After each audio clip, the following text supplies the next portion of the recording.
Hi.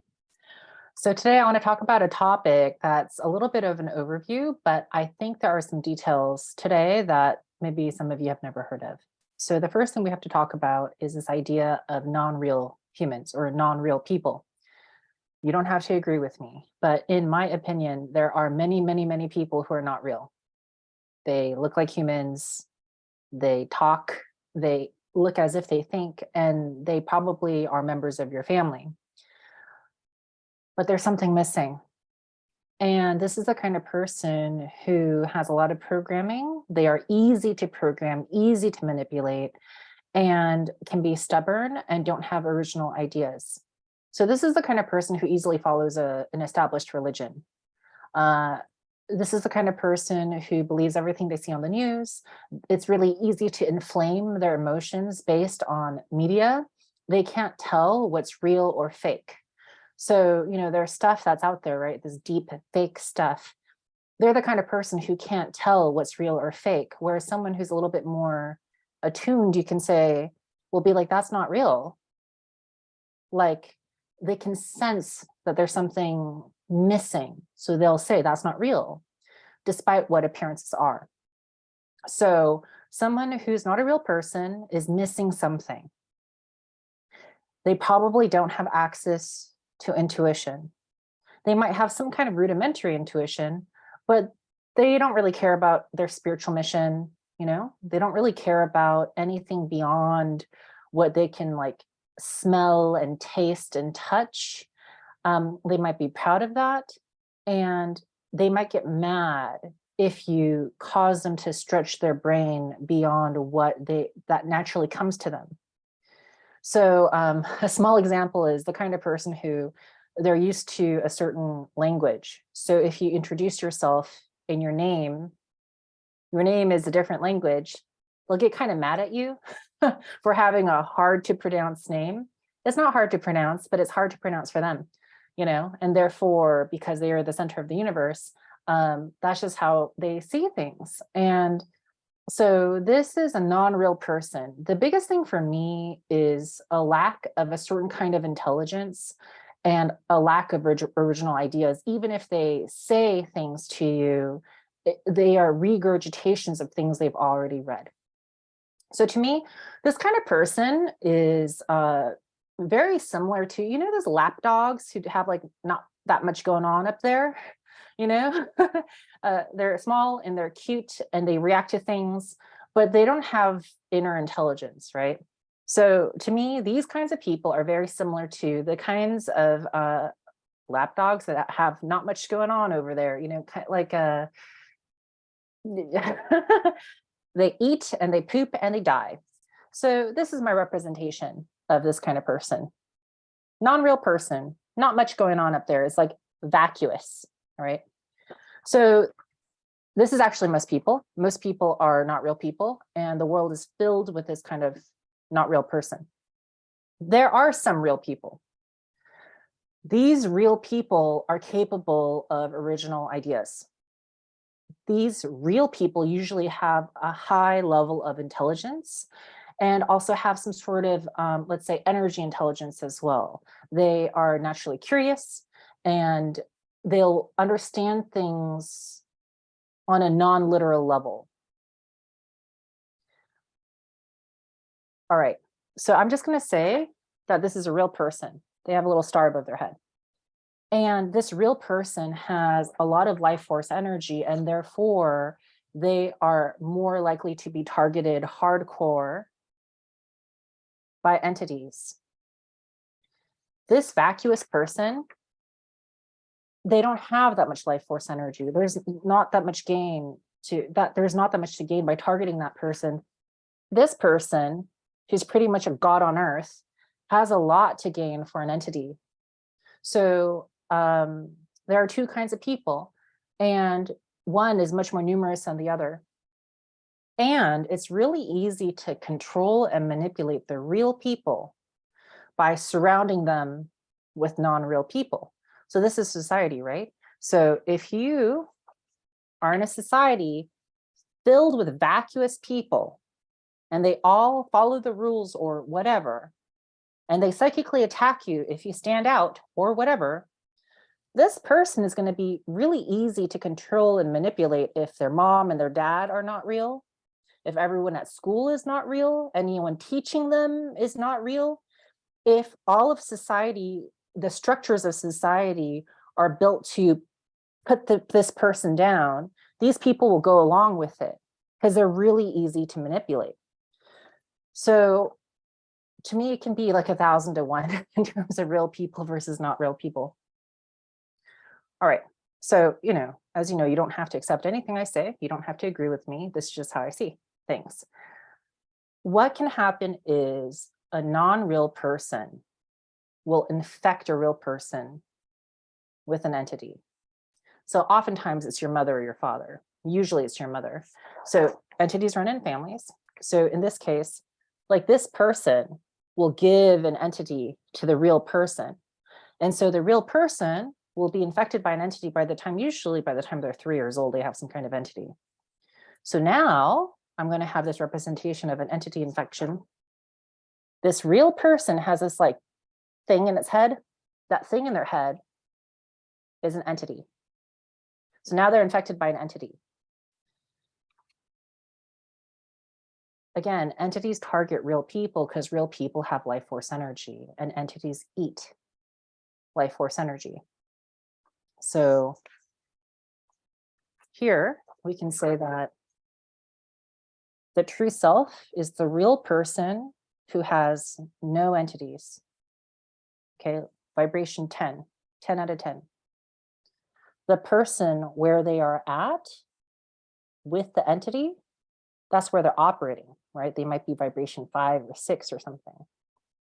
So this difference in vibration, the difference between let's say the small self and the big self, that is the difference that is eaten by entities. And entities can't just eat that energy. They can't just eat pure sunlight. It would kill them. You can believe that humans can eat pure sunlight. You're totally allowed to believe that. However, how most people think and or operate is that you can't just sit out there having pure sunlight and live, though I'm not going to say that that's true. But I'll go along with the idea that for most people, they have to eat something that originates with a plant. So the plant needs to convert the sunlight into energy that's digestible, right? And sometimes you can't just go off and eat grass. You have to eat something that ate the grass, or you have to eat a different plant. Maybe that's not grass. But anyway, you either eat the plant or you eat the animal that ate the plant. That's how you get the energy that's converted. But unless you're a specific kind of person, most likely you can't just sit out there in the sun and receive energy and be fine. Most likely you have to have that energy converted for you by a different being. Does this make sense? So you, the human, are converting the energy for the entity. The entity would die with pure consciousness. The entity would die with pure sunlight. Mold is killed by sunlight, correct? So light, consciousness, this kind of thing, love, this kind of thing kills entities. So that's why there has to be a difference between the highest vibration that you are and the vibration that you're operating at. That difference you convert into something the entity can eat. And what do you convert that into? Low vibe stuff. Low vibe stuff. So I'm going to use the example today of an entity eating shame. So most likely, if you're not your highest vibrational self, you have some kind of shame. So that shame you carry in you is your life force energy that's converted into energy that an entity can eat. So today I wanted to talk about people who are possessed and or out of control. And if that's the case, that means their entity is so strong within them that they're starting to lose sovereignty over their own bodies. So if you are blackout drunk, are you in control?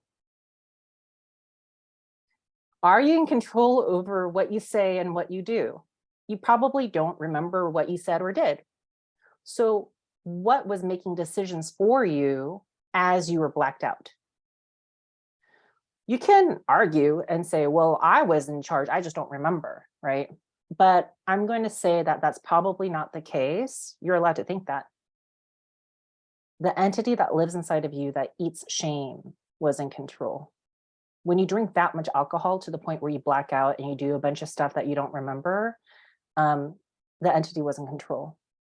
And by drinking alcohol, you make yourself more and more feminine and more malleable and easy to manipulate. So there's very little willpower when you drink alcohol. And so you're asking for it in many ways. You're asking for the entity to be in control. And so when you drink alcohol, you lose willpower, right? You lose willpower. When you smoke marijuana, you lose willpower, right? So when you give into any kind of addiction, any addiction doesn't have to be a substance, you lose willpower. When you give into it, you lose willpower. You just, oh, I give up. I'm just going to do the thing, right? When you lose willpower is when the entity starts to gain control. So people who are possessed by their entities have no self-control. And this is almost everyone. Almost everyone's addicted to their phone, for example, right? It's really hard for them to be away from their phone for like an hour. That is you out of control. And what I'm saying is, if you're not aware that this is what's happening, if you stay out of control and you lack willpower more and more and more, longer and longer in your life, you're going to start to become more and more possessed by whatever entity you have. And that entity will start to have more and more and more control. So then you're going to start to self-harm more and harm other people more, and you won't be able to really do anything about it. So the kind of person who can stay away from their phone, not just for an hour, but for like a week or a month, that kind of person who can fast on something, fast on food or fast on relationships, fast on something, has more self-control, they probably are not as possessed by whatever entity. Does this make sense? So if you care about being a real person, you're a real person that happens to have an entity because your parents gave you one. If you care to have self-sovereignty, then you have to have willpower. So willpower is the currency that slides you along the scale. I'm just going to call this end enlightened. I don't know about that term, but anyway, I'm just going to call this end enlightened, where your entities don't have control over you, or you don't even have entities, you can say. This end is where you have zero control whatsoever.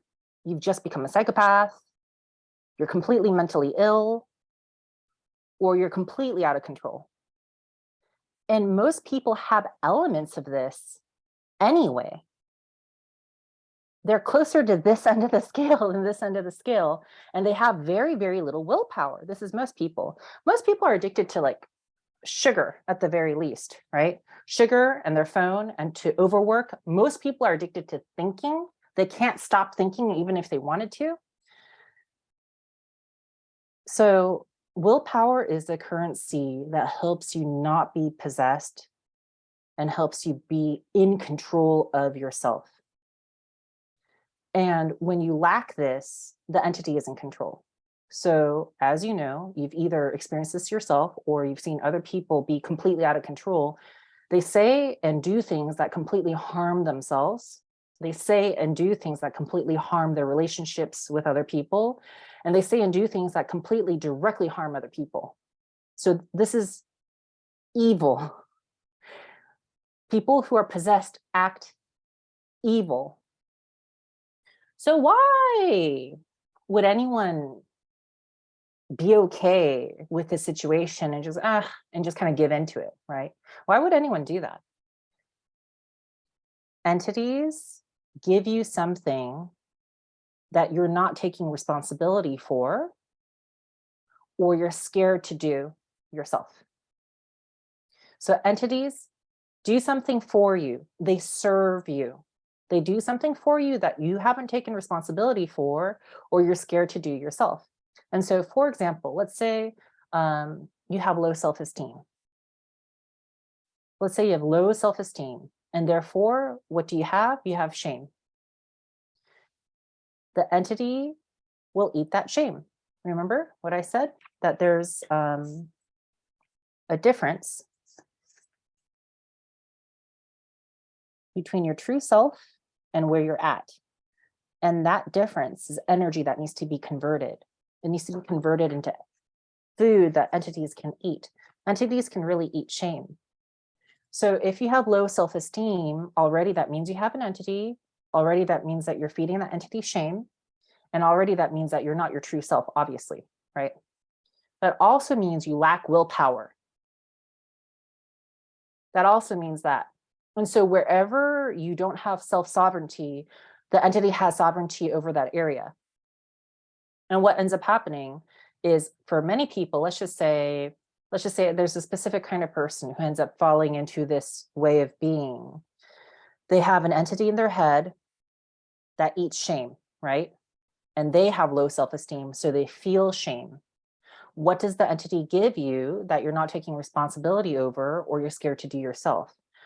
Well, that entity can do black magic on your behalf, on its behalf, and pull in the energy of others. So now, since you have low self-esteem, you're low on life force energy. You're low on your own life force energy because you're giving it to a parasite, the entity that you're hosting. So for you to make up some points just to stay alive, you have to steal energy from other people. How do you do that? Well, entities are really good at black magic. So if you are a man who is very good looking and you have low self-esteem, most likely you have some sort of entity that does black magic on women. So you can pull in the attention of women. And that attention is life force energy that you can then eat and give to your entity. So low self-esteem individual, that's this person. They have an entity in their head. That entity loves that this person has low self-esteem because that entity eats shame. So as long as this person has low self-esteem, they're going to welcome this entity. Unbeknownst to this person is not aware, you know. Most parasites survive by going under the radar, right? Parasites hang out where you don't look. So this low self-esteem person doesn't realize they have an entity. But what they do know is they're afraid of relationships. So this entity in their head does black magic on women. The woman goes, oh, starts to give attention to this person, and this person eats it. And that's how this person stays alive. And that's also what feeds this entity. So you can see that the entity is your servant. Your entity does something for you that you don't take responsibility for, or you're afraid to do yourself. So if this individual has low self-esteem and they're afraid of relationships, the entity is going to do all the work for you, pulling in the women. So you can fuck up all the relationships you want, you'll still have new women because the black magic of the entity, you're not doing the black magic, the entity is doing the black magic for you. So this person doesn't even think they're doing anything, but they know that they can just pull women. And in that way, they get attention, as you can see, that feeds their low self-esteem, keeps them like barely alive. And it doesn't ever solve the core issue, which is that this person needs to take self-responsibility for their own self-esteem. This person needs to love themselves and not supplement through the attention of other people. And as long as they have an entity doing all this dirty work for them, they can kind of brush their issue aside. Does this make sense? Okay, so I feel like there's a question. There's a question that I can't necessarily hear it right now. You can put it in the comments. All right, So there are two dynamics at play. If this entity eats shame, which is a very common kind of entity, if this entity eats shame, there's what I call the inner dynamic. In the inner dynamic, the entity eats the shame of the host. So this keeps the host at a low vibration, low self-esteem. So the entity is, you know how like when you have a parasite, it kind of makes you sick, but you still stay alive. So you're functional, because if the parasite kills the host, then it needs to find a new host, and that's not good for the parasite. So when you are already sick, it's a good time for a parasite to enter you, right? And when the parasite's in you, then you stay a little bit sick. Does this make sense?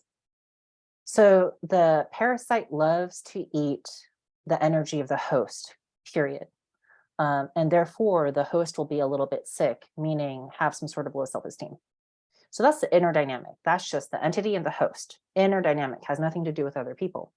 But then there's an outer dynamic. The outer dynamic is the person hosting the entity. They psychically attack a different person. This can be a sexual psychic attack. It can be a different kind of psychic attack. And that person oozes shame, feeds it back to this human, and the entity gets to eat that.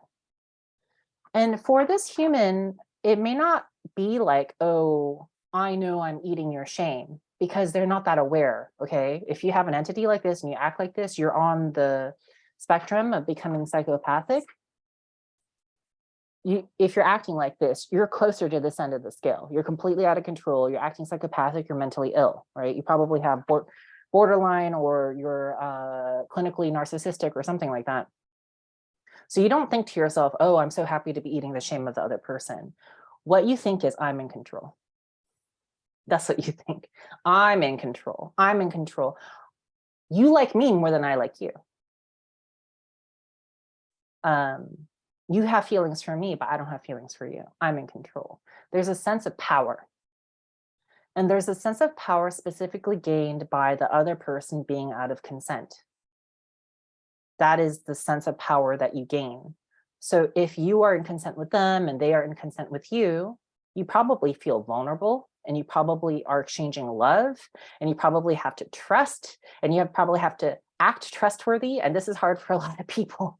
So what they prefer is this power trip, this sense of control, which specifically happens when the other person is out of consent, which is why this person is happy to psychically attack this person. They might send bad energy. They might say something negative to hurt the other person's feelings. They will probably gaslight the other person. And here's the thing, when you're out of control, you don't think you're gaslighting anyone. You believe your own lies, right? So the more you go down that path of being on this end of the spectrum, that means you really, really lack willpower. That means you lack mental energy. You are losing self-sovereignty, and you're starting to become more and more and more possessed by your entity. When you do that, you're relying on black magic more and more in order to self-sustain. And the entity is more and more in possession of your physical body. And you probably know a lot of people like this, actually. And now that I've presented this material, I'm curious if you can see that more through this specific lens. And just a second.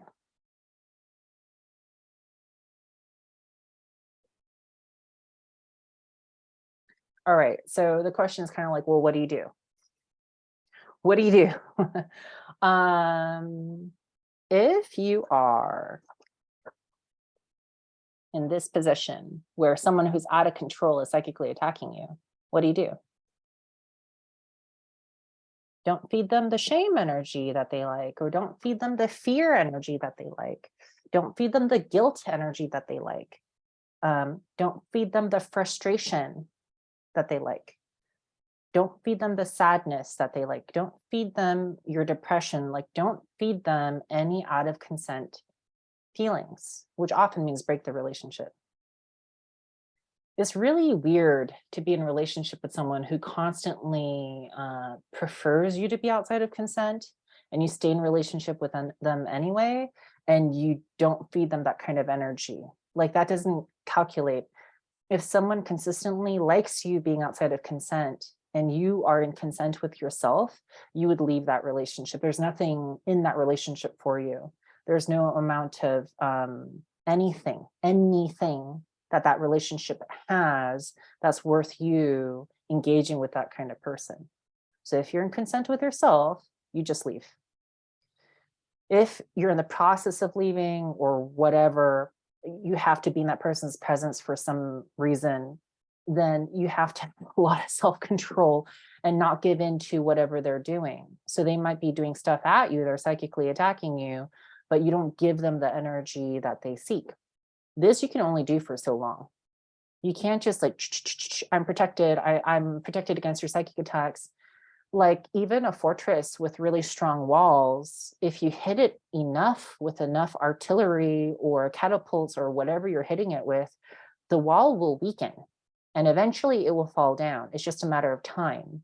So even if you have the strongest walls ever, that doesn't mean you're impregnable or impenetrable. That doesn't mean that there's no cost. There is a cost. Every single time you're psychically attacked, there's a cost. So just hanging around, being okay with it, that doesn't make sense to me. So if you are this person who's under psychic attack by the other person, you have to break the relationship.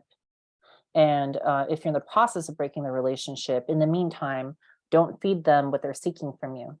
And like I'm saying, even if you have the strongest fortress walls, it costs something to hang around this person. That's if that's the other person, right? The out of control possessed person is not you. If that person is you, if you are the person lacking willpower, if you are the person lacking mental energy, if you are the person who's often out of control, often out of control. And out of control can be as simple as being confused. So this is a lot of people all throughout the day, right? This is out of control can be as simple as thinking too much. If you're thinking, you're in your head, right? So you're escaping your feelings in your body. That means you're out of control. You can't stand what your natural experience is, so you're escaping. So you can't even hold your own experience. This is not self-sovereignty. This is like running away. So this is most people almost all day, is thinking, right?